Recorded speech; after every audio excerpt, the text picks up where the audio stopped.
Welcome back to another episode of Emotional Nightmares. My name is Tyler. I am Nicole. And on today's episode, we have a guest with us here today. So we have a good friend of mine, Mark. We're going to try this again for the 15th time. We've been having a lot of technical difficulties today. So Mark, let's introduce yourself again for the third time. It should be perfect this time. So my name's Mark. I'm a person in long-term recovery. Haven't felt the need to use any mind-altering substances since October 16, 2015. Originally from Western New York, so Jamestown area, but it's hard for me to pin down exactly where I would say I'm from because I moved around so much when I was younger. So on that date, I was actually incarcerated at Venango County Prison.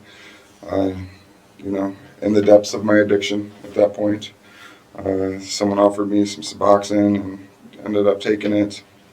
Wasn't really working on anything while I was in there, just trying to figure it out day by day, what the next step was going to be. But I want to say that recovery was ever on the agenda. It's hard in those places, when you're in these kind of situations, because you're jammed. You're like, man, I fucked up. Mm-hmm. And then it's I know I need to make a change, but with your surroundings and everybody around you, it's hard to process, everybody in this room needs to be cut out of my life, and I need to really make a change. It's hard to process that. How did you process such a thing? So honestly, shortly after that period, I had someone that asked me to bring in some Suboxone. And I've always been infatuated with being that dude. You know what I mean? No matter what you want, if you need something, you hit me up, I'm going to do it regardless. Just because I think I wanted people to accept me, you know? So I ended up, became willing. I was unaware at the time that he was already under investigation for bringing some stuff in, got caught up, right? So came back to the jail. They knew I had it on me. Turned into a whole investigation, got caught, was looking at going to state prison, ended up getting put in solitary confinement.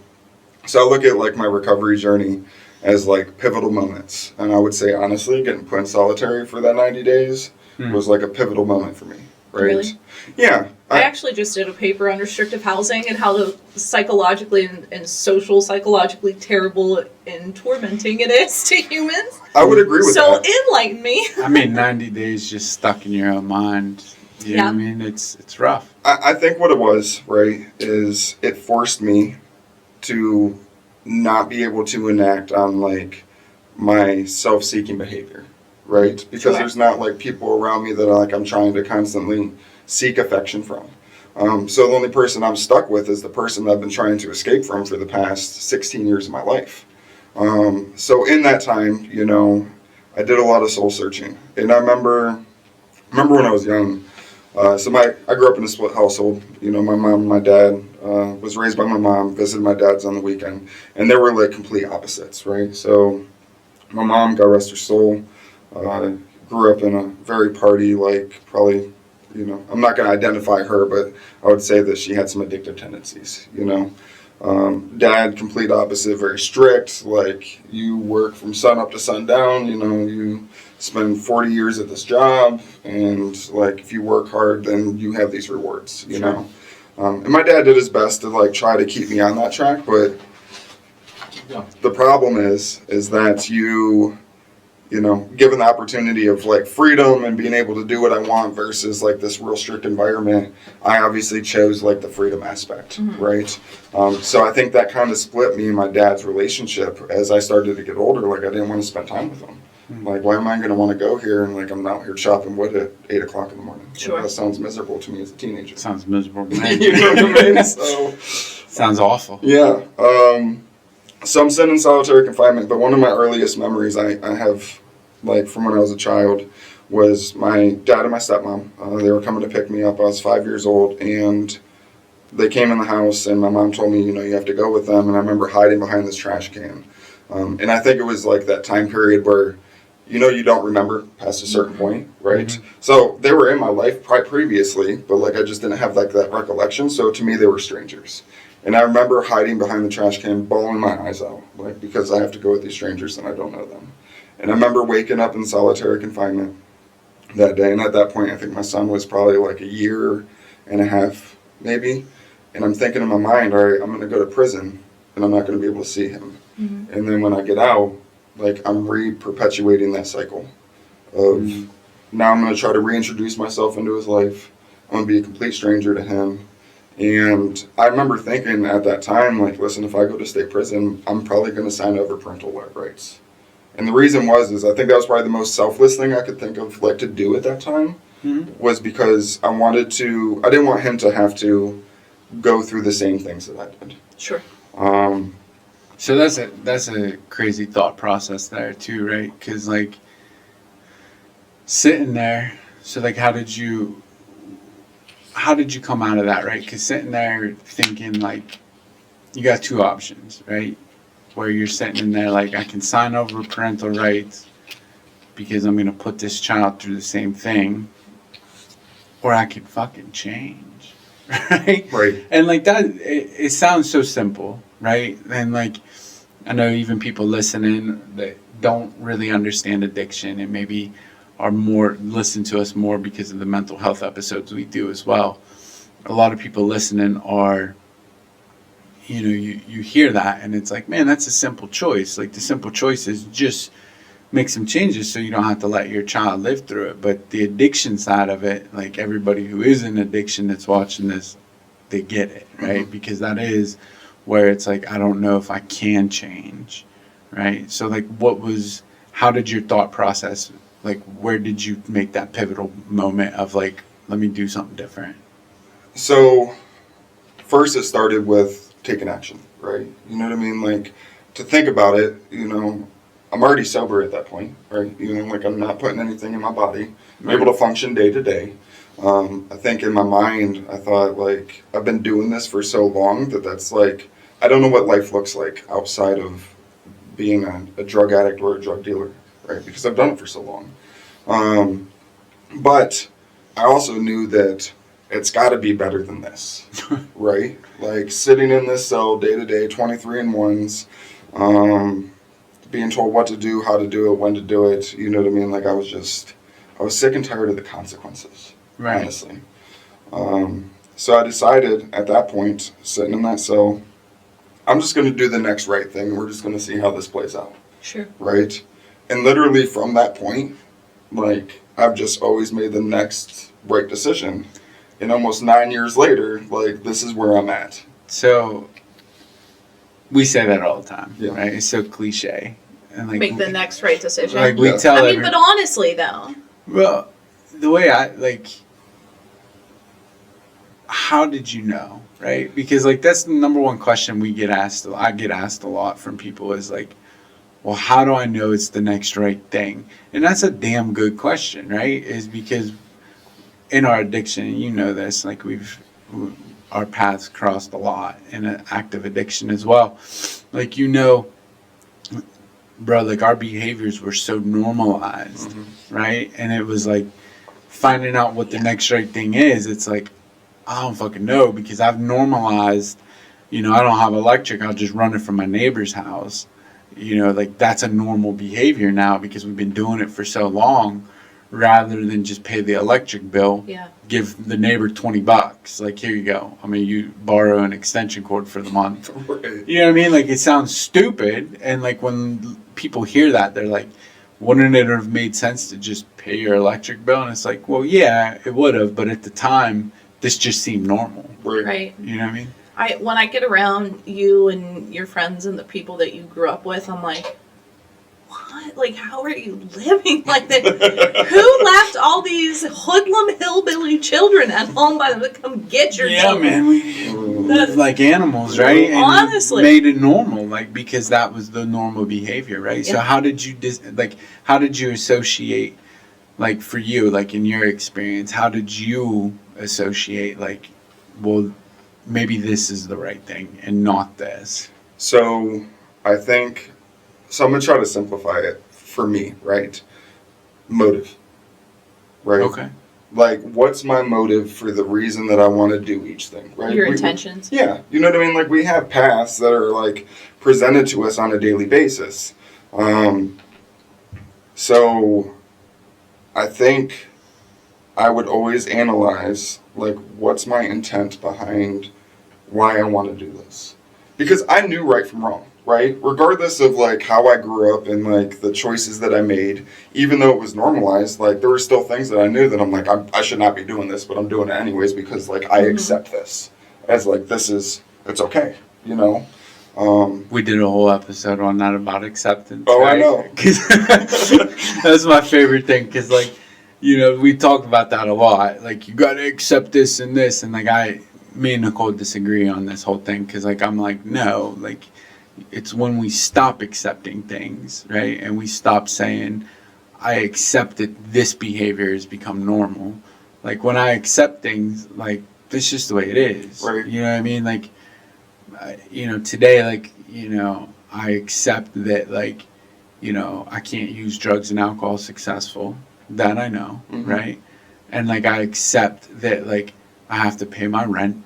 I have to, like, pay my car insurance, right? Like, I have to pay for these things. But, like, everything else in life, it's like, I can't accept that. And then it's like, when something is normal, right? And back to perception, right? Like, we have to... it's where we got to look at, like, okay, well, this has been so normal for so long, but is it, right? And we have to question ourselves, like, am I okay with this, or is the way I'm looking at it just fucked, Right. right? And I think that that's the hard part. So how did your perception change in that? So I think it started to change because I started to see my life change, like the opportunities, you know. So set an SO, right? And I had already maxed out on my previous case. I was just sitting on basically, I'm not even going to say a detainer at that point because they resentenced me, so there's no longer a detainer. And, like, I decided to try to fight to get out, right? So I'm, like, very stubborn. And I'm like, all right, I'm going to go up against the judicial system of Venango County, and I'm gonna make all these changes. Like, you're not trying to let me out. But so I literally spent every single day that they allowed me to go to the law library. Like, I'm researching, like, my case, and I felt, based off of what I had read, that the bond that they put me on was excessive, right? Because I had no income. Like, I had no way to obtain the money to be able to, because I've been incarcerated. Claiming your Eighth Amendment. Right. You know what I mean? Like, you can't just unjustly, like, keep me locked up. So, for like 3 months. Boy, they will, though. I mean, it took me a little bit to fight, I'll be honest. You know, I had a public defender, and every 30 days I'm having to resubmit a bail hearing. And I have, like, this paper that I wrote up, you know, I literally, like, copied it out of the book, like, on why it's unjust that it's this. Eventually, I got in front of a judge that was at least willing to listen to me. In Venango County. In Venango County. So he decided, all right, because no bail bondsman would bail me out. Like, I had called the bail bondsman, and they were like, listen, you're a flight risk because you're not from here. You have no ties to this community anymore. You're currently on probation. You're pending another charge. Like, you're going to dip. You know what I mean? Rightfully so. Like, I understand, like, where they're coming from. Sure. But you have to give me some other way to be able to, like, get out if they're not willing to do that. Right. So I argued my point, you know, and he agreed. He's like, listen, if you pay your own 10%, right, you put your own 10% down, then we'll allow you to bail out. So right before I had gone into jail, I was at the worst point in my life. So my mom had died, and I found her. And at that point, my son's mom had kicked me out of the house, rightfully so. She found paraphernalia, knew I was lying to her. Went to my mom's house 3 days later. I found her dead. And I got the fuckets, right? Like, I've lost everything. I'm not from here. Like, I have no connections here. So I turned to the worst version of myself. Can I ask how your mom died? So she had a heart attack, but my mom was prescribed oxys. I mean, she abused substances, Sure. you know, for years. I think she got hurt her back in 1995 at the peak of big pharma Yeah. doing their whole thing. It's not addictive. Right, yes. That whole, thing. Yeah, So they just gave out magical pills. right. Yeah. They were magic. So I went to live with her, and the night before, like, I feel like she might have taken too many. Like, I think, like, I feel like her oxygen level, because her lips were kind of blue, tongue was kind of blue. Mm-hmm. So I feel like it was messing with her brain, you know what I mean? So I think, like, she kept taking them thinking she wasn't taking them because she was acting really weird. Could have depressed her breathing low enough. Right. And it was... I firmly believe that everything that happened in my life happened the way that it happened at the time that it needed to happen. So even that situation. I feel that. I woke up at 4 o'clock in the morning, and I decided to go car shopping, right? Like, I ain't got no money. I need cigarettes, you know what I mean? So I'm just going to go scope out the neighborhood. I didn't steal anything. The cops actually stopped me on my way. Can I tell you that I just had like a total me moment where I was like, were you manic? You wanted to buy a car? It's fucked up. I knew exactly what he meant. Did you need the Zyprexa? Are you okay? No, you were breaking into cars. I was evaluating the situation. Maybe still manic. You might have still needed the Zyprexa. Yeah.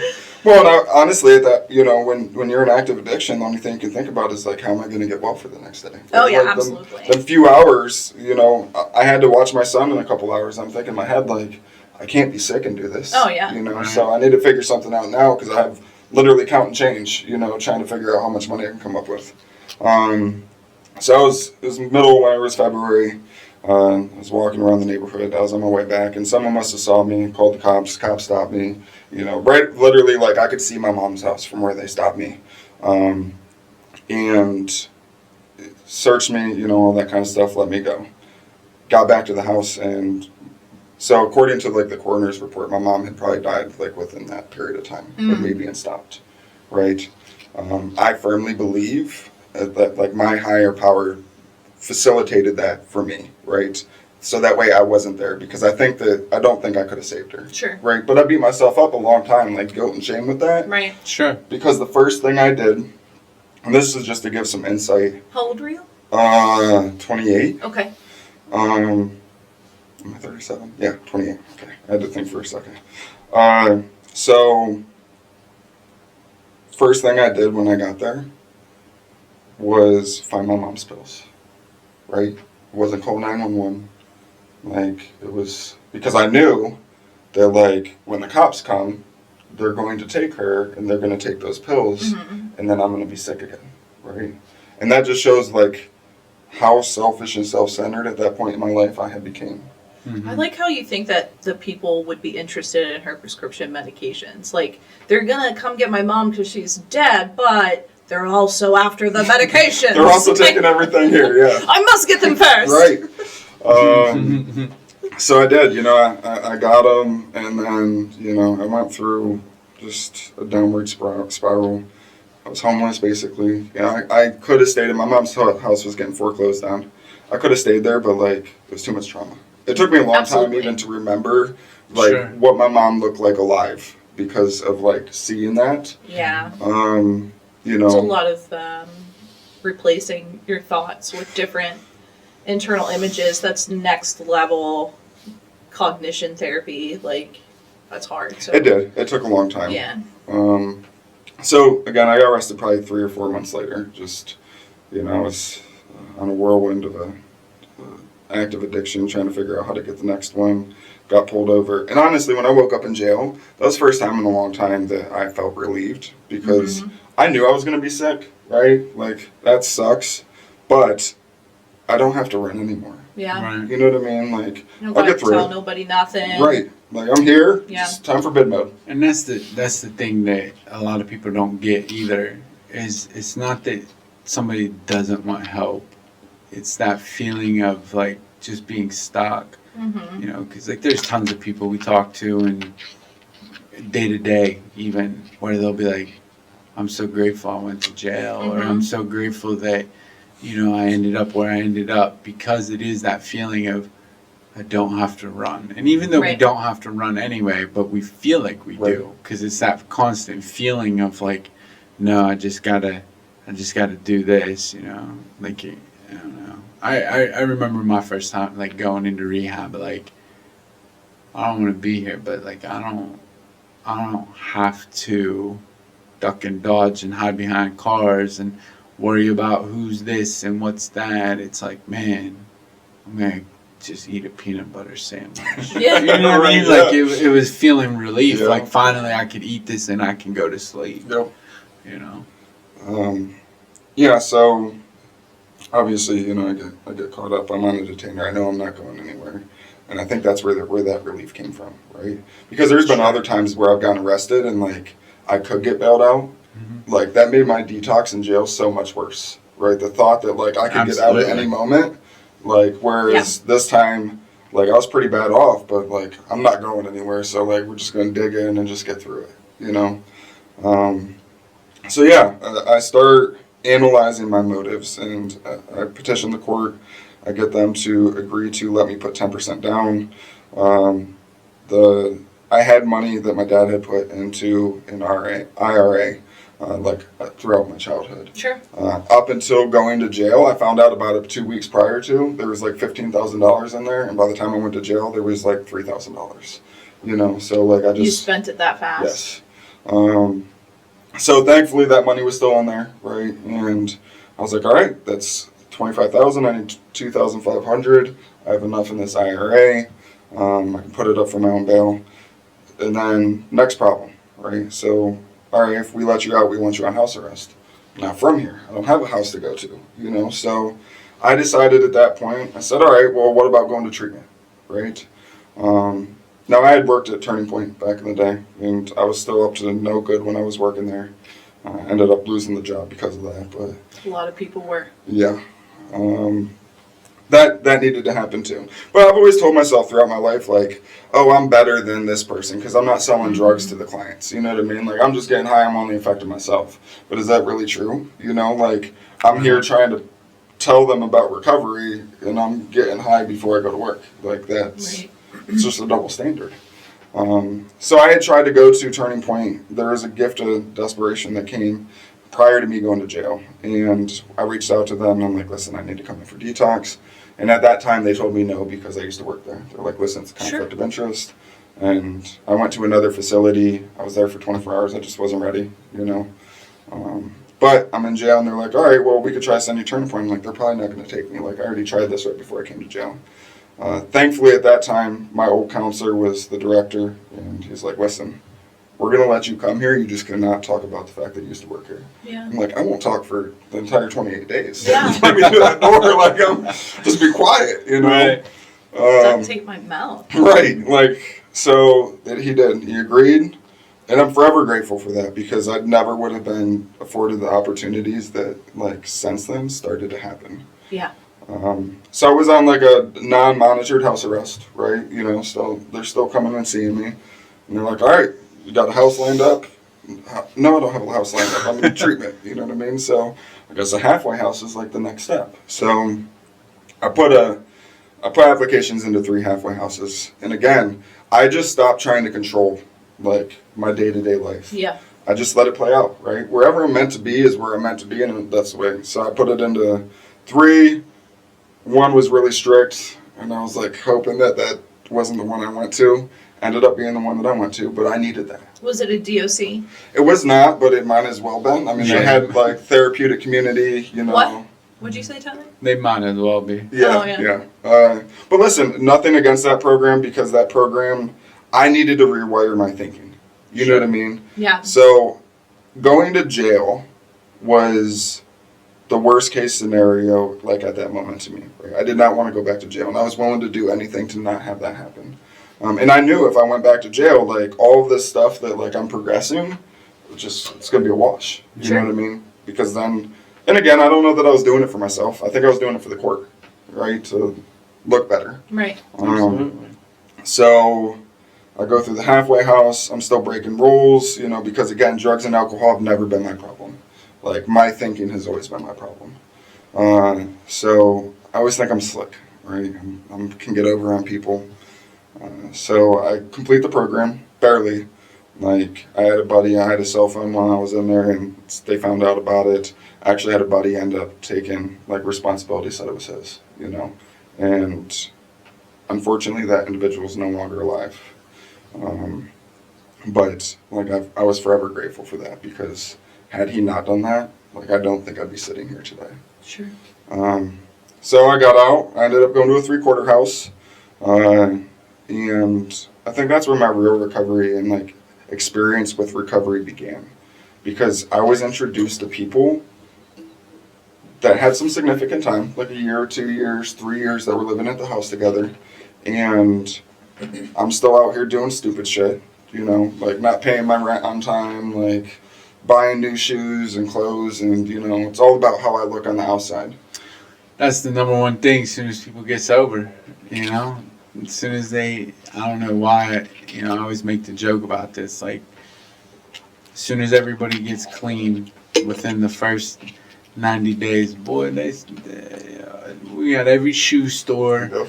you know what I mean? Everybody got to buy all these shoes, don't have their own place to live, you know? Like, Paying fines. I got a couple people that car out of inspection. Yep. I know some friends that own a 3/4 house, and they're gonna come on here and do an episode with us. But it's always funny listening to them talk, right? Because it's like that is the number one thing where it's just sitting there, like, bro, like the whole point of a 3/4 house is to save money so that you can get your own place, not to buy 20 pairs of Jordans. Right.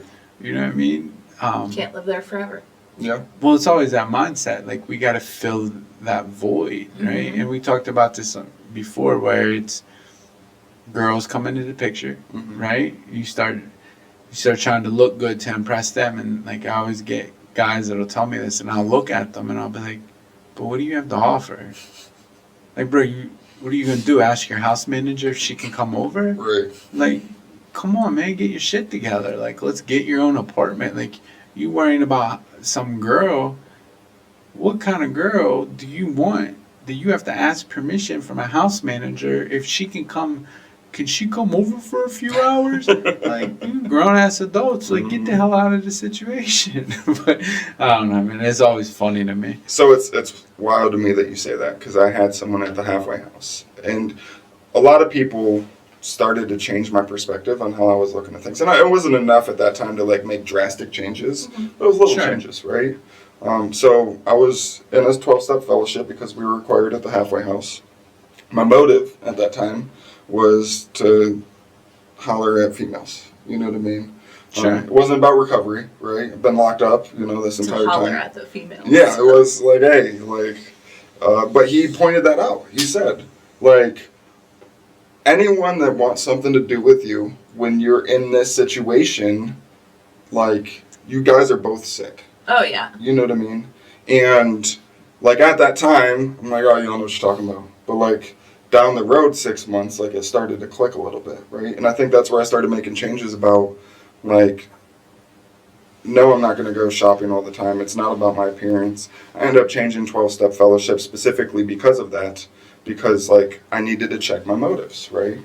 You know, so I'm living in the 3/4 house. Me and that dude that, you know, got kicked out, he decided to go to beauty school. We were actually going to open up our own shop together. So we're in beauty school together. And about 6 months into it, he ended up dying from an overdose. And, like, that was, like, the first big one, like, on the streets that hit me. You know what I mean? Like, I think that first year sober, I ended up losing, like, 20 people. That, like, either I was in treatment with or, but... You're so not human at that time either. So, like, when you hear about people dying, you're like, well, I mean, they were out there, you know? And then when you get sober and you hear about your friends or your family, it's a different feeling because you have some. Right. It was, yes. And unfortunately, and it was weird because I remember thinking, like, is there something wrong with me at some point? Because it became so normalized that, like, I wasn't feeling anymore, you know? That's the sad thing that I wish people could understand. Like, the so-called normal people. I wish they could get that, right? Because we as addicts and alcoholics and whatever it is, like, we become so close with people, and we lose them. right? There's a lot of unresolved grief and loss in every addict's life, especially when you get sober. And what I don't think people fully grasp unless you're in it, is the amount of people that you talk to today and won't talk to tomorrow because they will die, right? And like,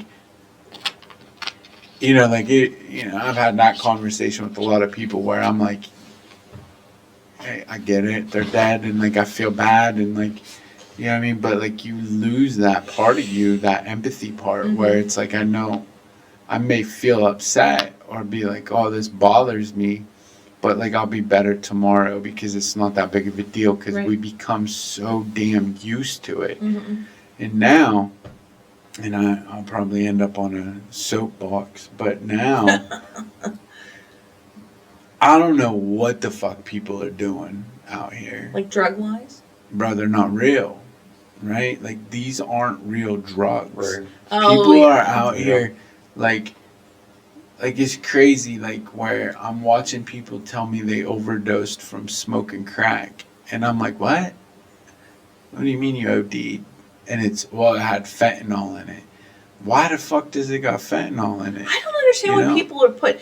Back when I was getting high, fentanyl was like high quality stuff, and you paid extra, and you knew that it was there. The fact that people are giving it away for free, I'm like, where were those people when I was? Bro, like, I'm from the crack epidemic, yeah, right?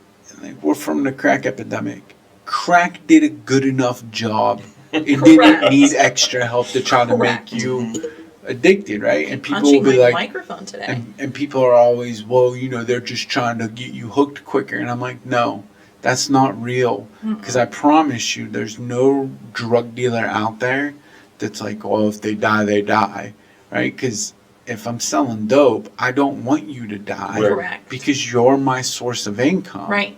Right? It's sales. Yeah. Right? My drug dealer was actually very kind to me. And he was like, yeah, they are. little white girl, you like to take too much of this. I'm not going to sell you none of this. Right. So. And I think maybe next week you should go to rehab. It's just crazy. He was very kind. It's just crazy to me because, like, this fentanyl out here is killing people left and right. And, like, even that new shit, like, we got the carfentanyls, we got the regular fentanyls, we got the xylophenes and all this shit that ain't it's real. Just chemicals, yeah, right? Like, they're chemical compounds. The one is like PVC chemical compound, right? So, there ain't real drugs out here. So, like, it's so alarming to me, the amount of people that are dying right now currently. Yeah. That, like, we always pretend like, oh, well, we're in a crisis. Brother, we've been in a pandemic for a long time now. And, like, the fact that the numbers of people dying from overdoses are the highest thing on the face of this planet for death should say there's some kind of problem, right? And then you get all the jackwagons. Well, if they're gonna do it, they deserve it. And then that's what I hope that this podcast draws attention to, is like, just like you said, like, you walked into the house and the first thing on your mind was, where are these pills at, right? Like, this addiction is really strong. And, like, you get everybody that argues about self-will. I wish it was that easy, right? Because I know right now, like, the normal person, man, they can drink alcohol and go to bed. We drink alcohol. I commit felonies. Yep. Instantly. Break out in handcuffs. Right? And, like... yeah, yours not a good look on me. And, like, people don't really fully grasp that sometimes. Yeah. Right? And, like, that upsets me. Like, it bothers me. Because, like, I sit there and I'm like... I'll listen to some people that'll argue that. And I'll be like, listen to yourself. Right? And, like, I hope that you never have to experience what we experience. And I hope you never end up in the position that we're in, because when you're in that position, you don't know what you would do, right? Honestly. Yep. And, like, when you're in full blown out addiction, nothing matters. Nothing matters. Like, when I was in full blown addiction, the only thing that mattered to me was cocaine. That's it, right? I think food, I don't need to eat. I got Coke, right? Sleep, fuck that. Don't need it. Right? Sleep when we're Family, fuck them. Right? Friends. They don't know what they're talking about. I'm sitting there like, friends, they're not including you. Fuck them. Right? Like, in all reality, we're just business associates. And like, Honestly. you know, it's crazy because like we go through that mental mindset, and like, man, I just wish more people would maybe not get it, but at least take the time to understand the shoes that we're in. Yeah. You know? So I think that's an education piece, though. You know what I mean? It's hard to educate people. Yeah, It is. It You is. know? That's the hardest part of like my professional career, or feeling like I'm going somewhere professionally, is like I've decided to choose mental health and substance abuse, and that is education consistently, because once you're done educating on something else, you got to go back and retrain because laws have changed, policies have changed, Right. you know, and so you got to go back through. Well, the problem too is sometimes the education is done by some jackwagon down in Harrisburg that, you know what I mean? Like, they're not even from it. Right. Well, Right? maybe I can be that jackwagon So, one day. Maybe like, one day. you get a lot of people, because like, you know, because all three of us work in the system, right? We all work for some kind of agency. Like, you're doing mental health, I'll do substance abuse, you do a little bit of both, and like, you guys know, and like, the amount of red tape that's there from people that are like I had an insurance company argue with me about, well, homelessness is not a factor to keep somebody in treatment. And I'm like, do you hear yourself? Yeah. I have nowhere to put this person. And you want me to say, well, they'll be fine going to live on the streets and that's going to make them sober. No, like, that's not real. Yeah. Right? Or, well, they've been there like 20-some days, and I think they should be over the death of their girlfriend that they found overdosed beside them. And I'm like, would you? Like, what? Like, so like, it's crazy. So like, the people that, not even that, like, just the amount of people, the red tape they try to put on the addict and alcoholic, like, like it's not. Like, we don't have a cure. Like, we can't cure you. Right. Right? And now it's just That's put them on hard for medication. Right? Yeah. And, like the medication's not the cure. Like, it's... No, it'll never be a cure. You And know, that's the hardest part about the education, system, is because, man. like, when we send kids home, right? And I don't care if they're 30, 40, 50, right? Their parents are still worried about them. Sure. They're still not getting their life together. They need some help. Their kid to me. You know, like, that just, like, just trying to be a good kid, right? He's just like trapped at 19 or something, you know? And it's like, the parents are like, well, when he came home, I asked him to fix the car and empty the dishwasher and clean the house and do the yard. And he got really mad and broke stuff again. And like, I think you need to give him more medicine, or why is he acting like this? And it's like, no.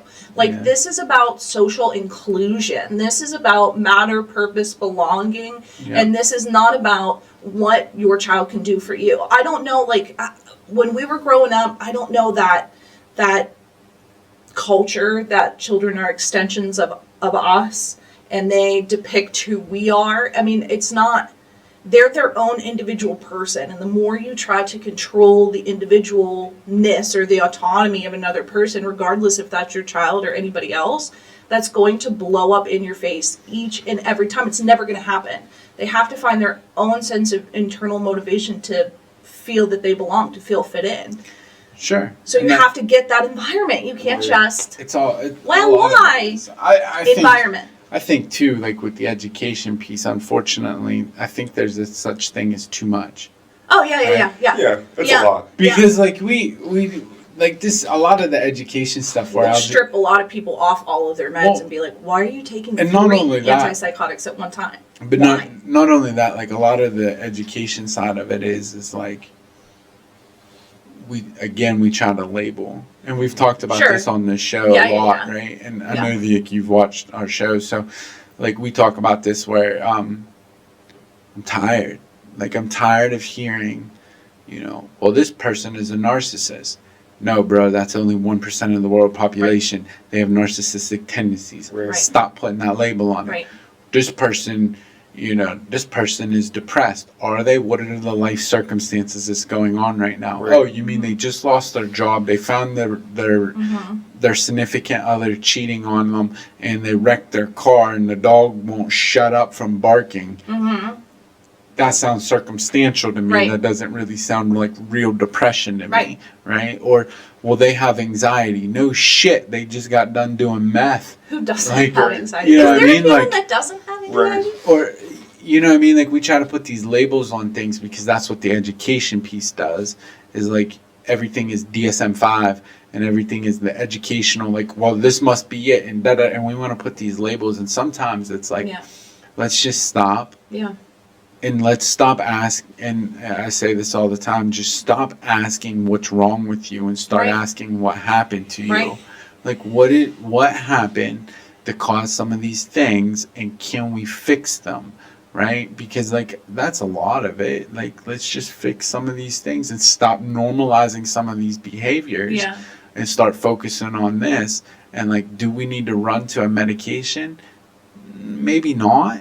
Right? Right. Maybe. Like psych meds are psych meds. If you need them, you need them. But at the same You time, just gotta have a good doctor.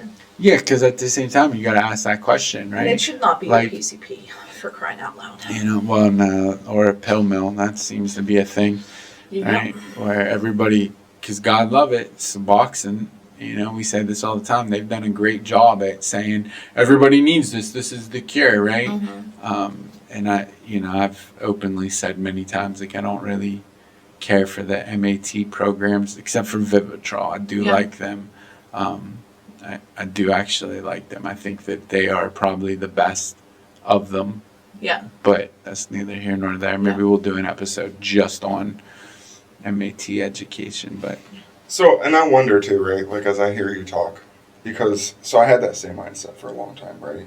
And I think, unfortunately, what happens is, like, you and I talked about it earlier, it's the medical model, right? When we look at an individual and, like, all right, this is your problem, this is our answer, right? And it's much more complex than that, right? Point and fix. Yeah, you know what I mean? Like, you have a broken arm, let's set your arm and put it in a cast, and then you're on your way, right?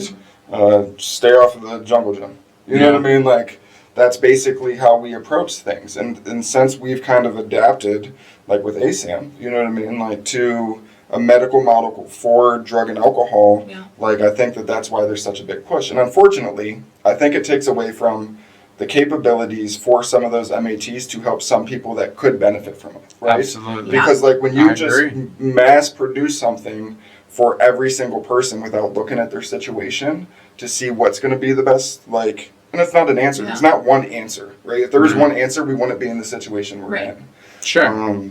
But I've been afforded the opportunity. So I teach DUI classes, right? Like, so I got licensed to teach That's DUI so classes. wonderful. Nice. Oh, I love it. that. I do. I love it. So Right. it's, first off, it's great because, like, I was at one point charged with a DUI. You know what I mean? And I'm very open and honest, like, with my Full class. circle at that. Yeah, it is, you know? That's great to stand up and, like, be teaching a class and be like, I was like you once. Yeah. Whatever Well, kind of corny thing you could say. I think they It's listen great. a little bit better, right? Honestly. Because I'm very honest with them, right? Yeah. But one of the big things, and I had said this earlier before we started the show, I really focus on, like, addiction as a disease, Sure. right? Because why do people take substances? To change the way they feel, right? But why is that? You know what I mean? Like, why is it that we pay the state, the government, money to drink fermented liquid to become intoxicated, right? If I was like, hey, you gotta go drink that bucket of puke, you know what I mean? And it's going to, like, you'd be like, no, I'm not doing that, Right. you know? But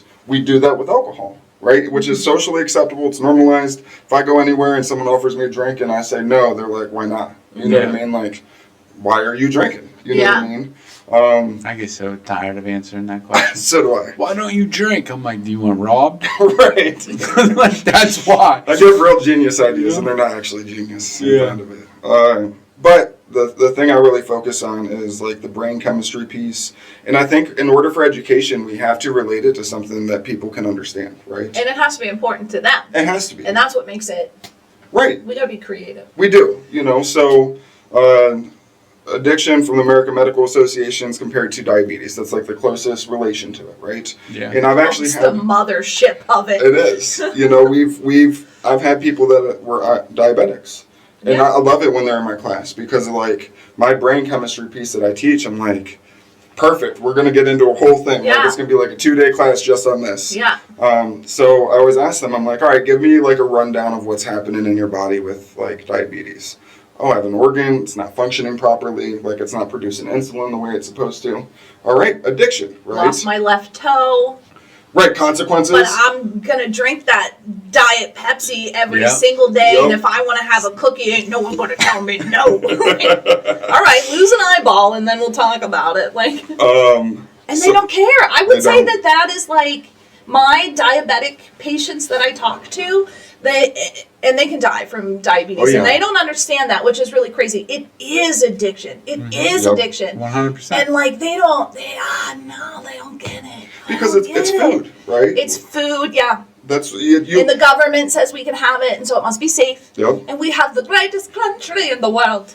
Listen, I struggle with food issues. You Where the know? fuck the accent comes from? That threw me off. Like, what the fuck? Medicine's gone. Now I'm just Yeah. going to talk an Put the coffee down. I need some more so tired. I stayed up until, I don't know, like 4 o'clock in the morning playing Fortnite tournaments with my son, my 11-year-old autistic son, and I didn't keep up fast enough for him, and I'm like, like, no, let me, then we got up Mom, this you're morning. getting shot. Yeah, right? It's like, Mom, get off your phone, wake up.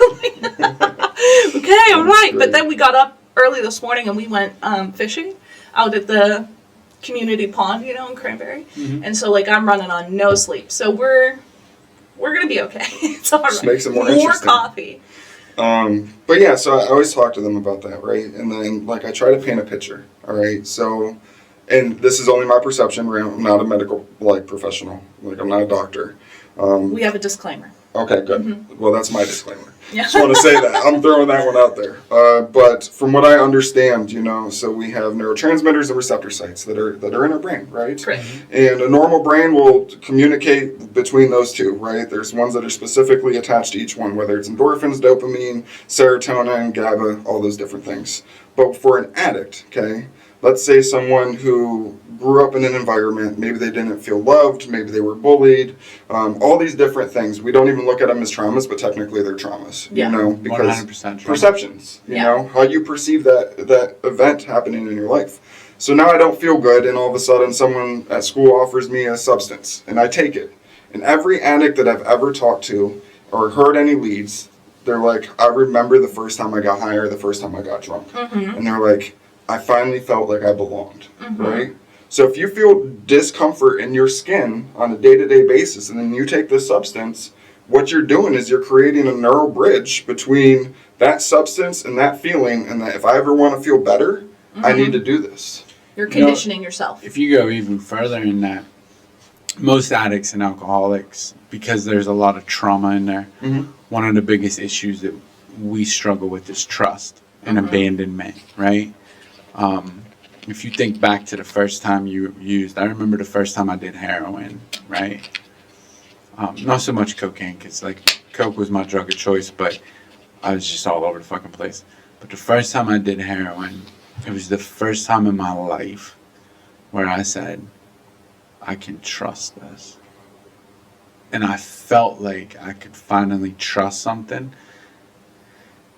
And that was it, right? Because I trusted this is going to do this. And then obviously after a while it stops doing what it says it was going to do, right? Right, It lets right, you down just the same way. Right. But, you know, so like fast forward and like even in present day, like, that is my biggest problem in life is trust. And like I always go through a whole thing of like we really trust issues aren't real, right? They're not real. It's our perception. And what we're like we don't have trust issues in the form of like I'll go to a restaurant, I order food, I'm trusting whoever's putting it, right? So like I go to the grocery store, I buy something, I trust this, right? Like I have them, like those are solid trust things that every human, for the most part, we all have, right?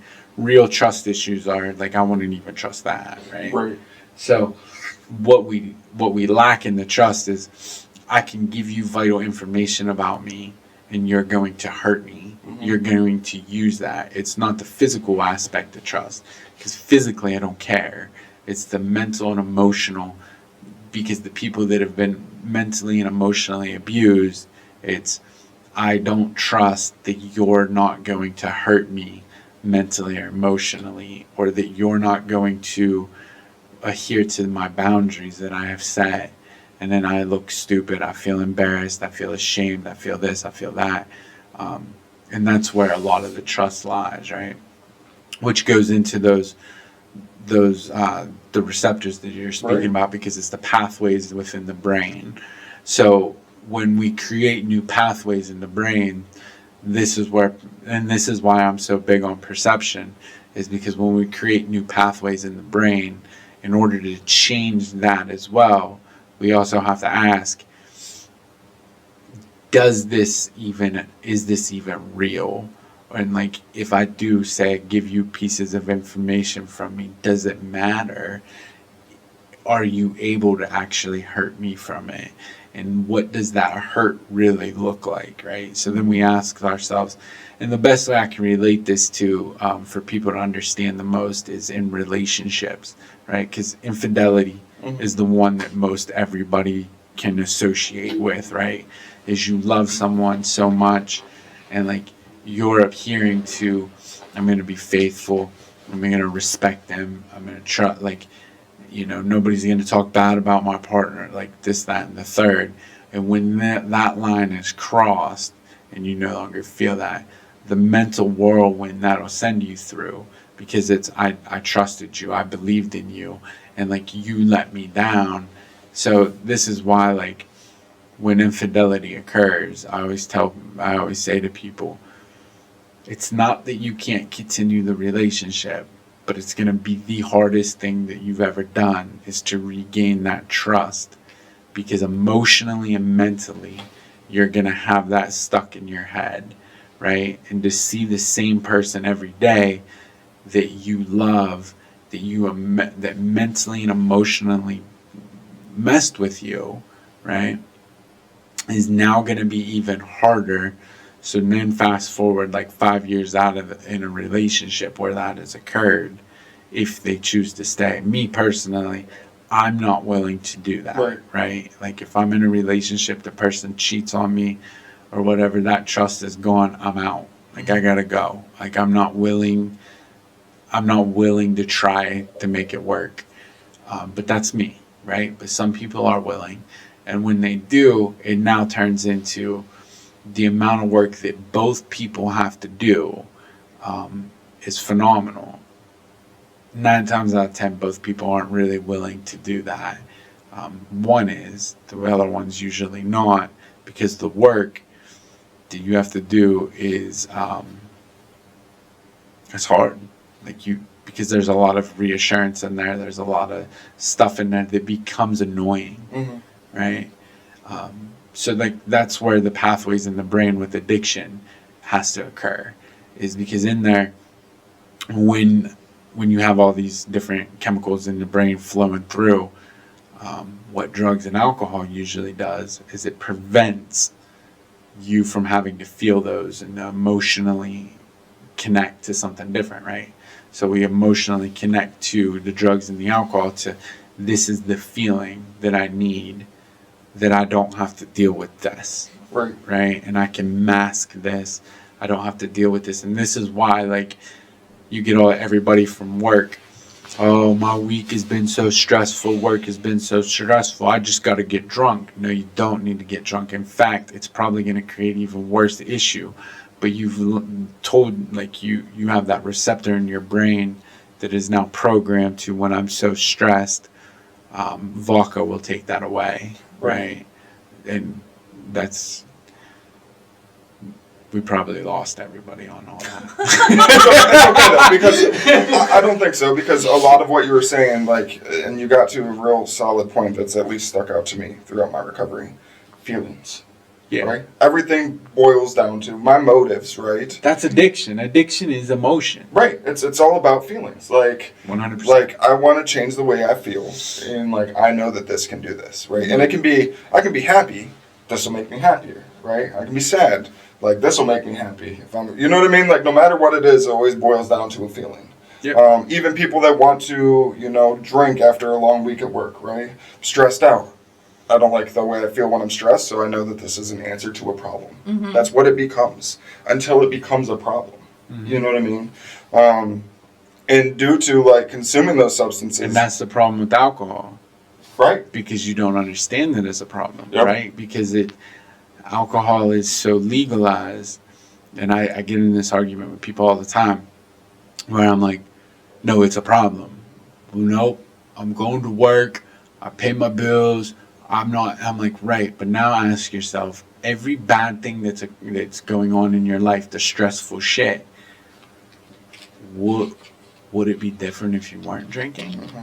Right? And 9 times out of 10, it's like, oh shit, you're right. I was drinking and this problem occurred because I got too drunk and caused a fight. Or I got too drunk and I didn't do this and I did this. And I said this when I shouldn't have said this and I did this. And like we always joke, you know what I mean? Because like everybody will joke, oh, I got too drunk. I said some things I shouldn't have. And it's like, no, like that's where the problems lie. You know what I mean? Right.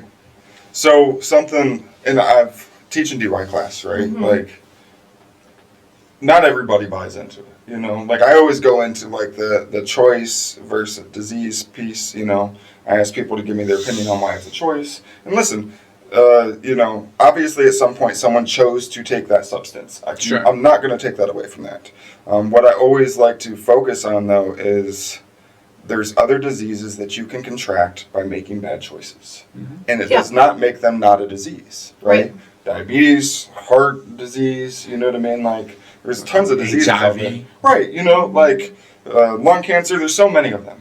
But you don't look at that as not being a disease. So, Right. like, why is it that we look at it as drug and alcohol, right? And I think it's just the idea behind drugs and alcohol, because some people cannot use, Yep. and there's some people that can't. Mm-hmm. Right? And there's those people, and I don't take this away from anybody because there are those people out there that it's the line. It's the line Yep. theory, right? So line theory is like where you have all this trauma that's going on and you have been coping with drugs and alcohol until eventually something really bad has occurred and you can now fall back and you're fine. Right? You have fallen back, you've made some changes, and like maybe you can have a few drinks. Maybe you can smoke a little weed, right? And like you're okay. You're not running back to smoking crack, right? Or you cross that line. Mm-hmm. And it's once you cross that line, there's no more going back to I can just do a little bit. Right. You know what I mean? And this is where the argument turns into, is it an addiction or is it not an addiction because of those people? Right? And like there are people that where drugs and alcohol have become the way of coping. Mm-hmm. When they can figure out the new coping skills, they can fall back and they'll be fine. Right. You also have to be willing to risk your life. Right. Right? Like I got sober at 21, right? Right. And I was in 2006 I got sober. This is 19 years ago. So, no, coming up, right? So the bigger question, so am I able to maybe have a drink? Mm-hmm. Maybe I can smoke some weed here and there and be fine. I don't fucking know. Right. But I do know that I'm not willing to bet my life, right? So for me, I can't use drugs and alcohol successfully. And I know that because, like, I have Amazon. I can't do that responsible, right? I can't, like, I'm on Amazon at least 5 The times amount a of day. times I've asked him to stop spending money. Yeah. He's like, it was fine. Yeah, like, she'll get on me, like, Tyler, we don't need to spend this on this podcast. I'm like, yes, we do. We need this light. Yeah. You know what I mean? Yes, we do. We need this banner. Yes, we do. Like, we need this soundproof. We didn't need this floor, but I figured we did. Those right? specific things. Yeah, like, we don't need all these cables, but, like, maybe I need extra, right? It's that, like, well, I mean, look at all these lights. I don't need them, right? I'm like, well, I could have got this set, but I was like, well, I need, like, 5. Right. What I if need one 5 burns out? sets. Like, you start Right. overthinking that process. They did. He literally, and So- then every time something like that would happen, it's just like reinforcing. yeah. That I was right. See, look, I Yeah. told you So- I was right. See, look. So like you put that Just so, like that, yeah. So you put that in perception, or like in my perspective is like, I don't know if I could, but what I do know is I have another run in me of like I could go pick up and use today. I'm sure I got a good 6 months, right? I don't know if I have another shot at recovery in me. Right. And like I always tell people is I never had a plan B. It was either I can't use drugs or alcohol and I can try to do this thing called life, or I can try and do this thing called life and just fuck shit up because I know drugs and alcohol are going to become more important than anything. Right. So for me, it's always, I'm not willing to risk it. So self-growth needs to come in. And this is where like we constantly got to work to be better. We got to constantly change old behaviors, right? Because I still exhibit character defects. I still exhibit old behaviors. Right. Where it's like I'm doing stuff and like I'm recently this past like, well, honestly, like within the past year, you know, because of the relationship I'm in, I have really examined a lot of why I think the way I think, where it's like, I got to change this. And it's, you know, wait, that's not okay. Because like the way I see this, maybe I'm a problem because I shouldn't be thinking like that. So why do I think like that? Now I got to go deeper. It's been a hell of a year, right? Because like I've really dissected myself a lot. And that's where perception lies. Mhm. All addiction to me, like I think, so I believe in the disease concept, obviously, but I think addiction is perception, right? It's all based off of perception. Why are you using drugs and alcohol? Perception. You feel it necessary. You feel that this is your only coping skill. Does it feel good? Sure, right? Do I want to do heroin? Absolutely. Who doesn't, right? If you've ever done it, you want to do it again, right? It's great, Yeah. right? The consequences that come with it are not, Right. right? And it's not even the physical, right? Right. I'm cool with being homeless. I've been there. It's Right. fun. I actually was happier, right? I was. I'm cool with, like, I'm not okay with hunger pain. I don't ever want to feel that again. And like, I'm just not okay with the way I treat people and addiction. Right. Because I believe in unconditional love. And this is hard for people to understand. Like, I just had this conversation. It's hard. Like, I believe, like, if I love you, I love you. I'm with you. I rock with you. I can still love you and not be around you. I can still say, man, I love you, but, like, I can't be around you. Doesn't mean I don't love you. Right. Right? I believe in unconditional love, and like we can all love each other and help each other. Even the people that don't like me, I still love them and will help them. Even the people I don't like, I still love them and will help them, right? So like I believe in that. If I put drugs and alcohol in me, I don't give a fuck about you. Right. You know what I mean? And I think that that's the other side of it that people forget is like the people that you love that are on drugs and alcohol, they love you too. But heroin is much Right. more important. Alcohol is much more important. And crack is a hell of a drug. Right. You know what I mean? We still haven't even recovered from the crack epidemic of the 80s. You know? Go to New York. It's still lingering. Well, and I don't know about you, but like, it became a survival instinct for me. Right. Absolutely. You know, like when you look at like hierarchy of needs, like shelter, food, you know what I mean? Like basic needs that people like know, like, okay, I need to make sure I have a safe place to stay tonight. Like I need food, I need water to survive. Like at some point when my active addiction got so bad, none of those things mattered. Like the only thing that I needed to survive was my next substance. Yeah. And the fear of being sick, because listen, I did every Kept substance. us from doing everything. Right, you know what I mean? Like, but opiates, heroin were like, that's what took me out. Yeah. You know? Same. That fear I didn't realize how powerful it was until like I was like 3 years sober, and I got a stomach bug, right? And the first thing that popped in my mind, even though I know that like I haven't done heroin in 3 years, is I'm starting to get dope sick. Yep. 3 years later. And then I'll start having like flashbacks, and I'll have like bad dreams, and it was from what? Because I have the cold sweats. right. Like it was insane to me, and So triggering. Did you ever miss puking? Miss it. What? You know, listen, I've talked to, like, it sounds stupid, but I hate puking. I hate it now. Like, I hate it. But, Yeah. like, on heroin, like, when you're doped up, like, I would always throw up, right? Okay, so then yeah. I'm a puker. Yeah. Yeah, see, I was a puker, Yeah, I was right? a puker. So, like,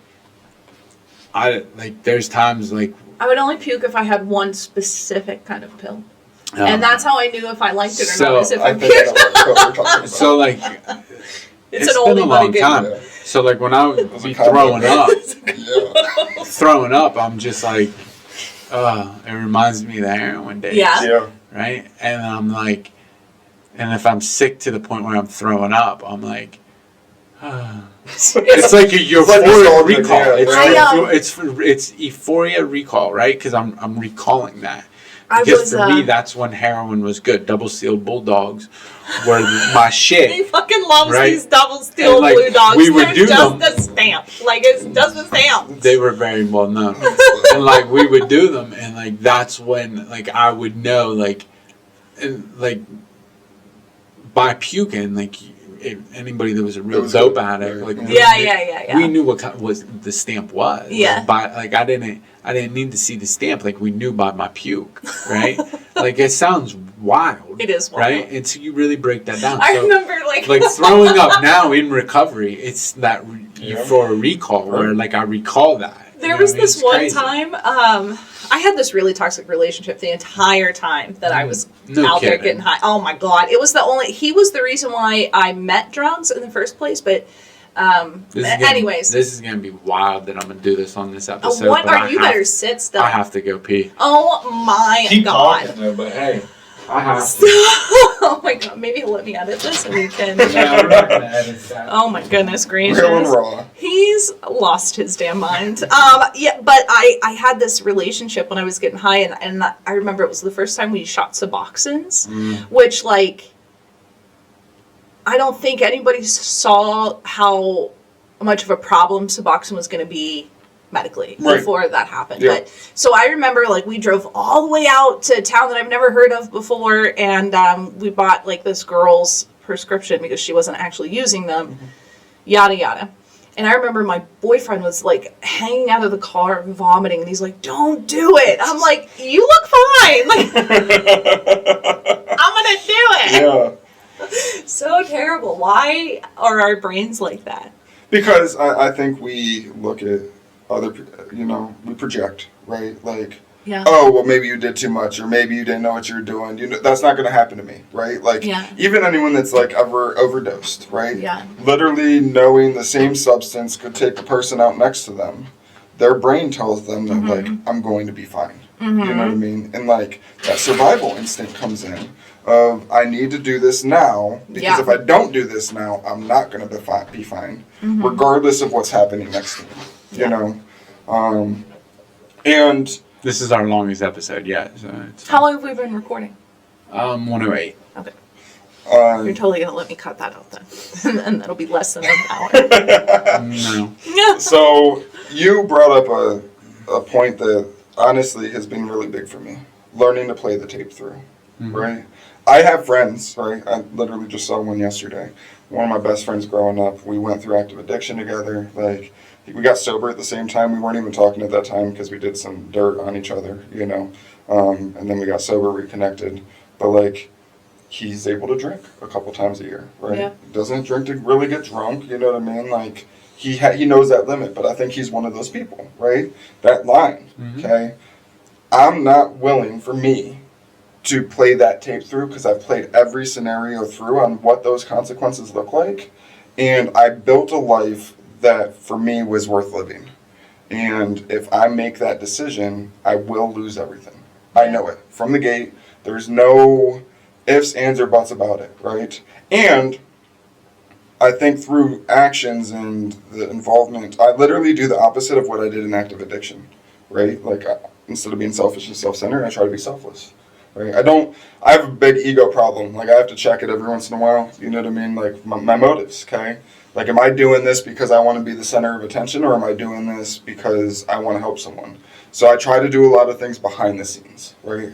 I don't want my name in the paper. Like, I don't want to be the front of the article. You know? Right. I don't want to be an Explore Venango. Don't Right. come at me. Right. Like, I don't want to, I want to do things just to make the world a better place, because legacy has probably been one of the biggest, like, contributing factors for me. Me too. The world that I'm leaving behind, like, I did so much dirt, right? I sold so many drugs to so many people, corrupted so many people, stole from so many people. Like, I want to balance that scale. So that way when I'm gone from this earth, like, and you look at me, that stuff's going to be long gone, Right. Still articles going to be out there, but... God, I hope, that's been my motivating force, is by the time I was, like, go all the way back into childhood, because when I was younger, man, I didn't know how to regulate emotions. I just, all I knew was react. I hurt a lot of people, mentally, emotionally, some physical, whatever. Whatever. Just glide right through that. Yeah, I mean, that one you gotta kind of take with a grain of salt, right? Because some of it's justifiable. But, no, but like I've heard a lot of people, like, mentally and emotionally is what I care about, right? Because mentally and emotionally sticks with you. Right. Physically, you can hurt me all day. I don't even remember it half the time, or I just don't care, right? Like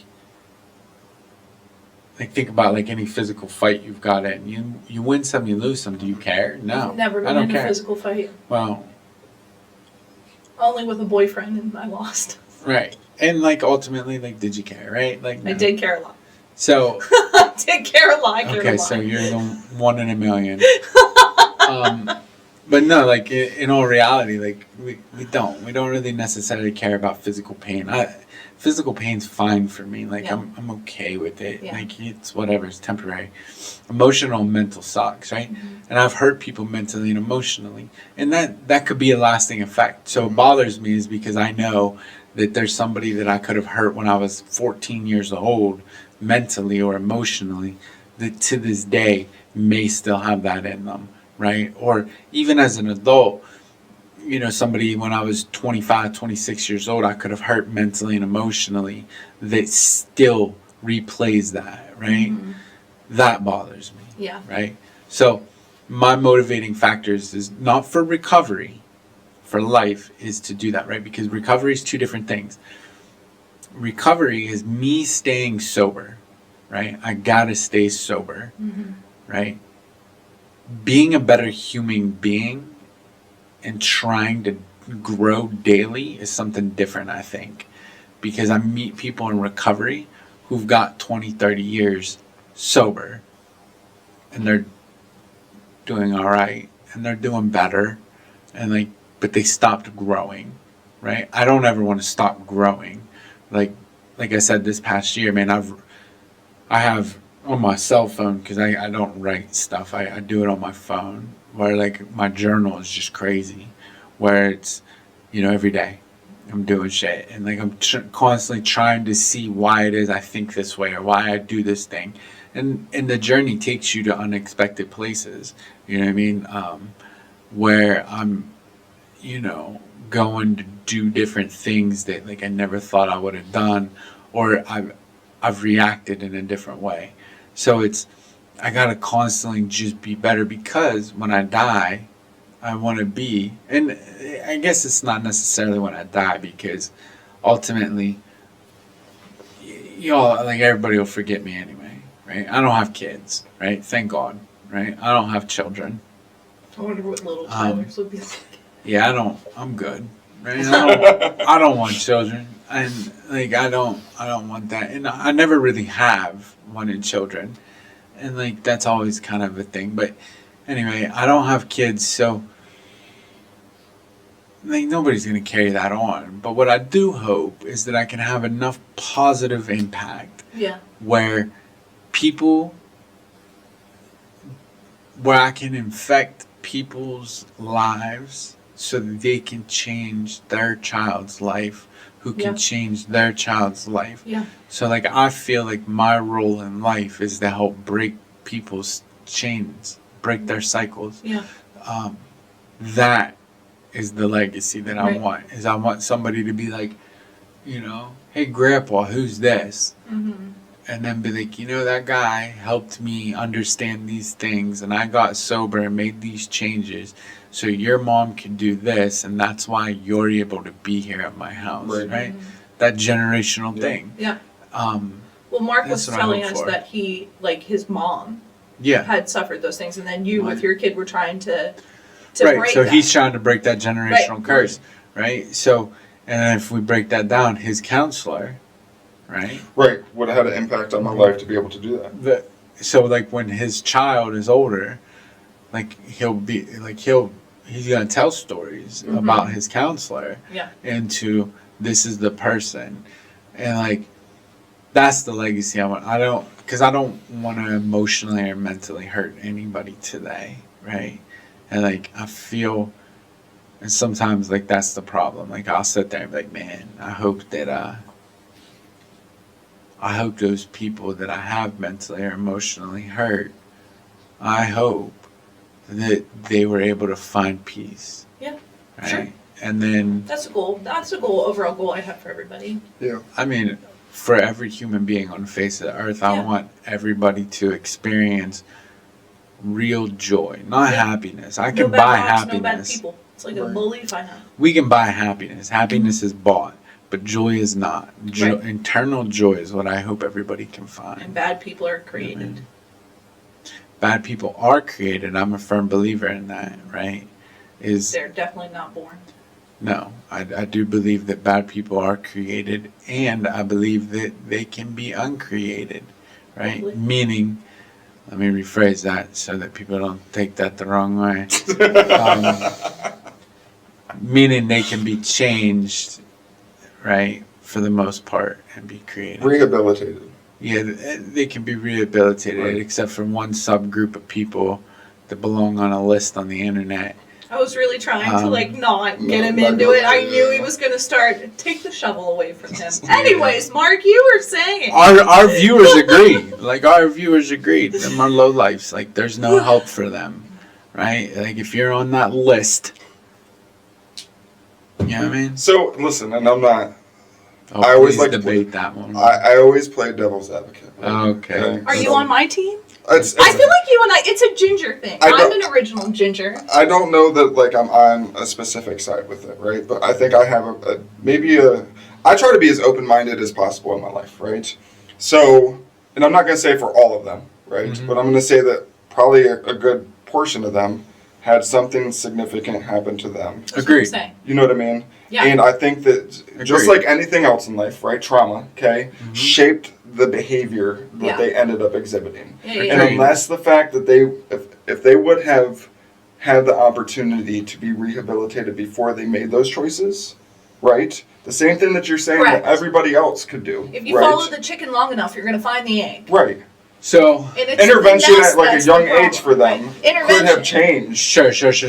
So that I agree with, right? I'm not saying after the fact. No. That I agree with, right? Because like we've talked about this on before on air, where I've said we had a gentleman that we did an interview with, and he was really open about his shit, Yeah. right? And like he was talking, and like in the middle of the thing, the guy was like, and he was like, well, it was another kid, and I was like, well, wait, right? Because like that is alarming to me, right? Right. Because who did that to that child? Right. And that child is experiencing that thing, and can it be prevented, Right. right, at a younger age? Yeah. I believe that, right? I do believe that. Right. But just like anything, there's that line, Right. right? And like, there are just some sick fucks out there. I right? 100% agree with that. Too. And like, But they were created, is my point. and like, cool. Yeah. And they can be uncreated. And I don't mean in a positive way. So, I will But- sit down with anybody. So Give not me the a same dog. mindset, Give yeah. me a dog, and I'll though, right? teach you how to Like, train him. and that's teach you how to fine, be nice to him. It'll right? be all right. So like but not me, right? Yeah. Is to a degree, to an extent, right? Because there's just some where it's just like, bro, you on that list? Don't even look at me. Don't talk to me. We're good, right? And then there's some that are on that list that it's like, I'd rather not know about the list. explain to me. That's where I'm right? at. Because like with everybody on such thing, I'll listen. Like Yeah. for the most part, I'll be like, okay, explain it. What happened, right? Because I also know from working in the system that list is bullshit, Right. right? There are people on the list that don't need to be there, Mhm. and there are people that should be on there that are not, Right. right? And I also know from working in the field and doing that stuff, the reality of rehabilitation at an adult age is impossible. It's improbable. Damn near impossible, right? Because the likelihood of them reoffending is It's much higher. It is. Right. extremely I mean, higher. and that's the way the So- system is set up for recidivism on any sort of level. If you're looking at like judicially, it's set up for recidivism currently, Sure. and if you're looking at drug and alcohol, I mean that is Right. still for profit, Ah, which say what you spreads 38. the recidivism. Isn't it? Yeah, because isn't it 95% of first-time offenders reoffend? And I'm just talking across the board. I think it's 97. Yeah, it's something like that. 97. But that would I think that was in 1999. So currently, I'm not No, it's- sure, but it's still It's up there. it's right? still the same. But Right. then you have I mean, I can go on and on about this for days because they do the same thing with like mental institutions Right. where they purposely go into like impoverished communities to build the institution. And a lot of times people will bid on those in the counties to gain money back for their citizens is what they think it's going to do and also bring jobs. But once you give people who are in a impoverished community with no resources a little bit of money and you're told that they have power and control, there's a fucking mind slip that happens. I don't care if you love Jesus Christ every day on a Sunday or not. It's going to happen. And then that's really when like coercion and abuse and things start taking place. And even like teaching crisis, the amount of people that are like, well, if I say you have to do this or this, that's not coercion. The fuck it's not. It is. Right. If Right. you say you have to take these meds, you have to Right. sit down, you have to blah, blah, blah, or else I'm calling the police, Right. or else I'm throwing you out of the hospital, or else I'm punching you in the mouth. It's coercion. I don't Right. care what it is, you know? And Sure. so to try to unteach basic people, and that's kind even of when the they don't rehab know that model. it's Right. coercion, Right. is super, super and difficult. that's So kind of the rehab model too. Is Right. you must do ABC, and if you're not doing ABC, then you're not going to be here. correct. And you can deal with that. Right. stuff. And I think it's even worse in drug and alcohol and child placement because before you're going into that, they're 100%. given a mindset where in prison you can at least like make up your own mindset. The culture, the people that you work with is also going to be a problem, but then you're not going to leave that culture because it's the only money you've ever gotten, or you have the ability to be on a union finally in a impoverished town, you know, and so then you get a lot of issues, and this is where it all starts, right? Well, that's fun. That just sounds like religion, right? If you want to go deep down a rabbit hole that you've been dying to go down, Maybe when Mark's not here, 'Cause you've or maybe been- he can come back for you've that. Yeah, been- listen, I'm always down for the crazy one. you've been rabbit holes. begging to go down rabbit holes I love on these shows. conspiracy theories. Yeah, I hear you say that a lot on these episodes. it's not really a conspiracy theory though, because like in all reality, I mean, look, if you're In scaring, all reality, I'm not wrong, but it's a conspiracy theory until I can prove it right. So fun fact though, we will do an episode, a religion episode, Oh, right? You should- because God bless America. no, like in all honesty though, like I actually do have an educated point on that because like I have studied. Not only did I study every single one, like I went and like, you know what I mean? I was like, I can't just study. Like I got to go learn. So I'm like, all right, I'm gonna go over to the mosque and see what they're doing. All right, I'm gonna go to the synagogue and see what they're doing. I grew up Catholic, unfortunately, and then it was, you know, I'm gonna go over to the Southern Baptist. I'm gonna go here. I'm gonna go here. So like, I went to all these religions and read their version. I read the Bible and all the remixes, right, and all the, you know what I mean, like all that stuff. And like so like I do have that educated piece, because I actually studied and learned, right. But at the same time, I don't know how that episode will go over. Yeah. Because it's also, are you open-minded? Because I can give you facts and then people argue, well, my faith. And I'm like, well, your faith also is responsible for more deaths than anything. They're called the Crusades.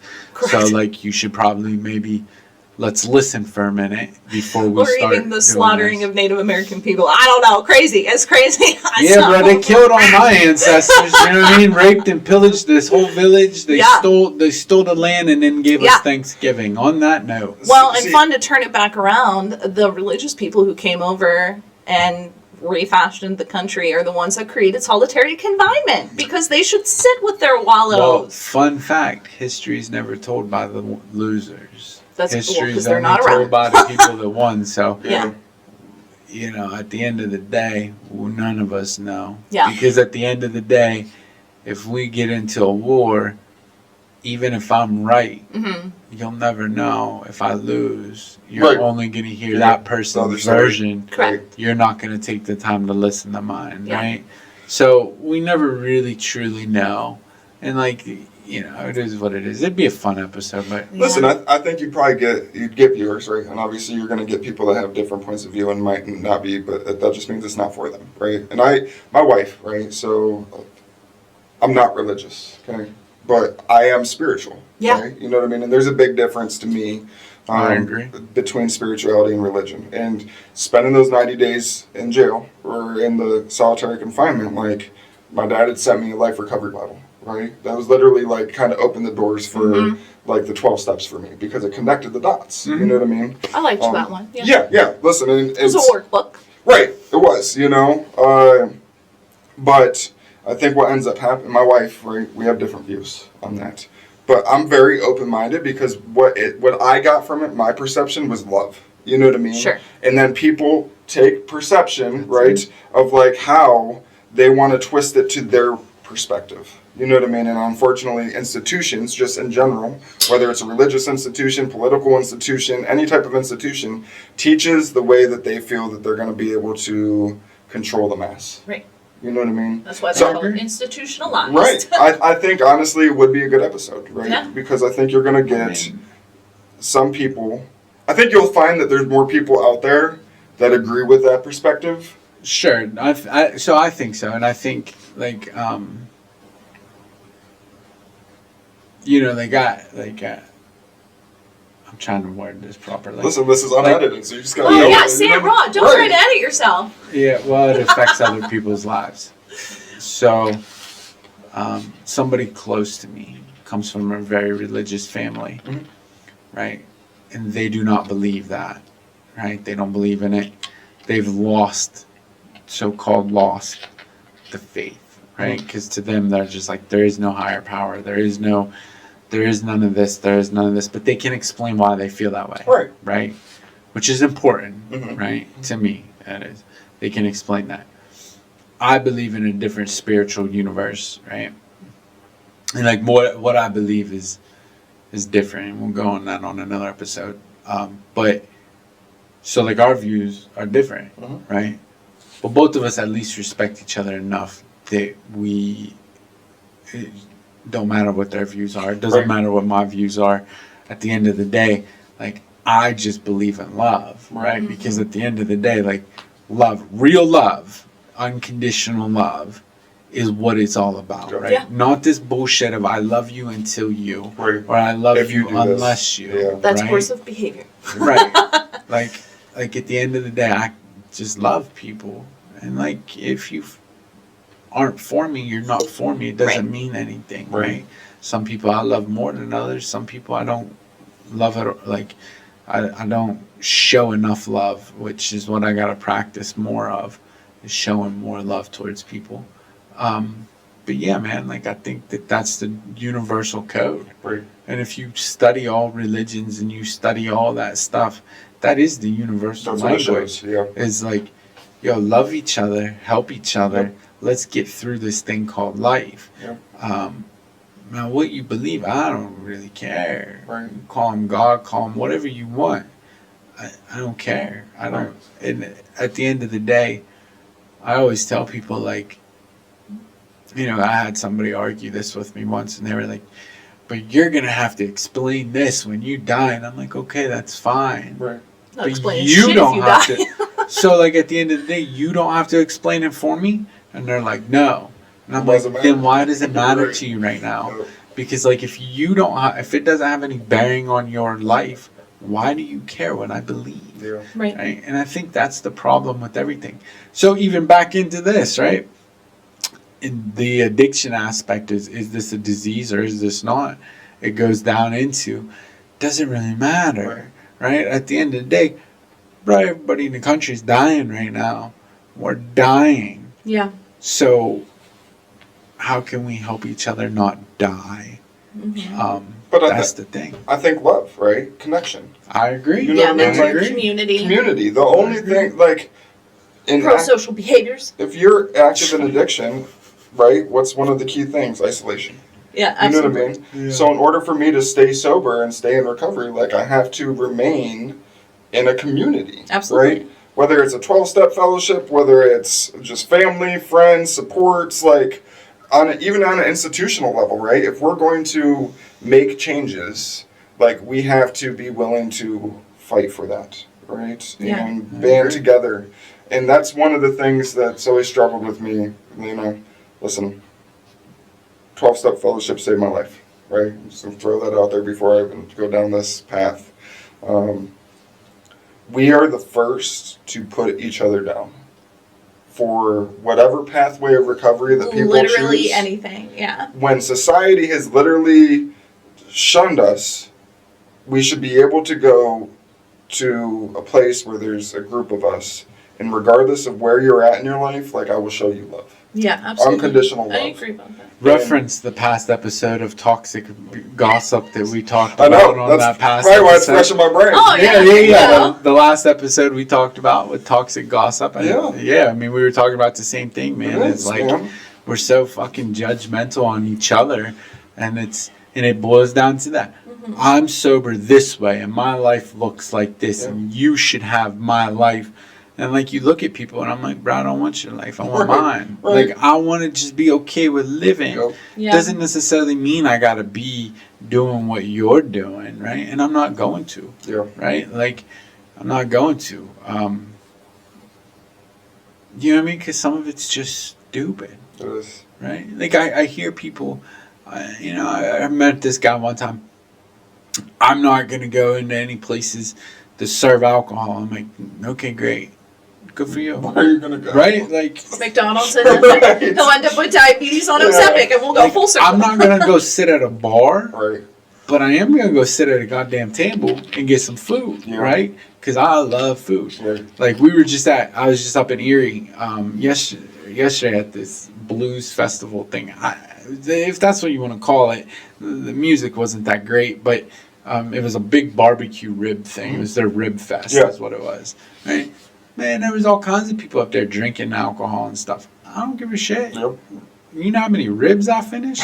I ate ribs. I ate some brisket. I ate some mac and cheese, 3 different kinds. I got some slaw. Bro, I was in heaven, right? I'm like, ooh, barbecue sauce, right? So, I mean, at the end of the day, like, that's why I got sober. Yeah. That's why you got sober. That's why you got sober, is because I want to live joyous today, Yeah. Yeah. right? So, like, I'm not gonna prohibit myself from doing certain activities, just because. Now, if mentally I'm not okay, right? And this is where you gotta be honest with yourself. If Right. mentally I'm like, I'm in a really bad spot mentally, I probably shouldn't go up there, Right. right? But I wasn't. I'm in a good spot today, so I'm like, yeah, I'm gonna go eat barbecue with a good friend of mine, and we're gonna hang out and walk around and eat barbecue all goddamn day. Right? It was great. Yep. Right? It was great. And I passed our card out to a bunch of people. So hopefully you're watching from Erie, right? Because I just seen that dude. I just passed out like 250 cards up there. Met some interesting people and everything. So I know I went to Gannon University and I got a whole stack of cards over in their student lounge. Right, so hopefully they're watching. If you are, hey, welcome to the show. If you're still here, because, bruh, this is our longest episode. We got to get it back to Mark. We're at 134, right? So, Mark, you're doing good today in life, man. You have overcome your obstacles.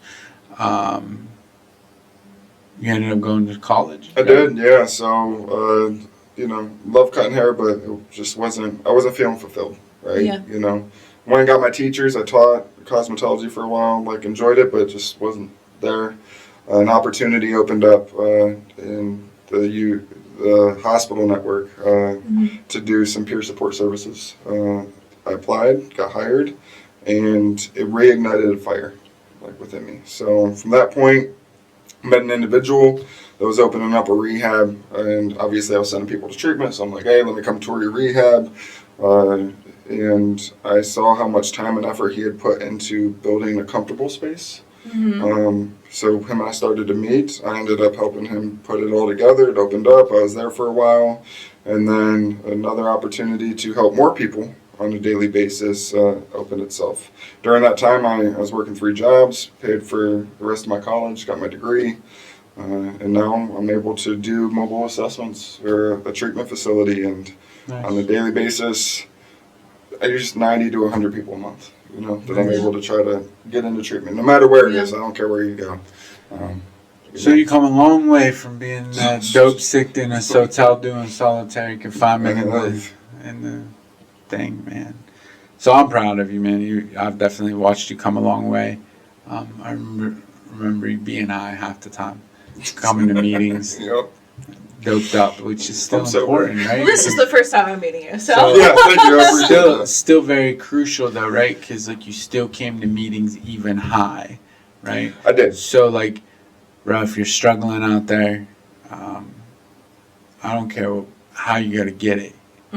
Come to the meetings. Yeah. Go and somewhere. if you're at a meeting and you don't include those people, that's on you, my then homies. fuck you. You're in the perfect spot to work on some things. If you're at a meeting and you disclude somebody because of that, I know. then you need to go. There's a fly floating around the table. You best let him introduce himself. You best welcome everyone. Yeah, and I to a degree, right? Because maybe you're just not up to it. I guess I shouldn't say that because I guess I'm not always welcoming. You don't say. It depends on the mood I'm in, right? Because sometimes I'll go to the meetings because I'm struggling, right? So I might not be in the mood for hugs and handshakes and to make you feel better when I'm dying, right? Because again, I don't believe in that, right? I hate when people do that. Well, if you're struggling with something, you should go help somebody else. No, you shouldn't, right? Because if I'm struggling with something, I can't really help you. I'm gonna hurt you. Yeah. You know what I mean? But it is what it is, man. Yeah. I think we'll wrap this up because otherwise we're gonna have a 4-hour-long episode. I'm not getting up Gonna to do it in eat, part so 1, I'll 2, wait. 3, Yeah, 4. honestly. You know what? With as much technical difficulties, the camera probably shut off. It's a long probably time not ago. even this. Where he just probably bullshitted didn't for an hour even and a half. record any. I'm That's leaving. okay. That's all right. If there's one Yeah. more thing If wrong with that the computer, happened, listen, I'm done. I mean, still had a good time. bro, the microphones went out, the lights went out, we done lost this and that, and it's been crazy. But we persevered. Right? But, we hey, did.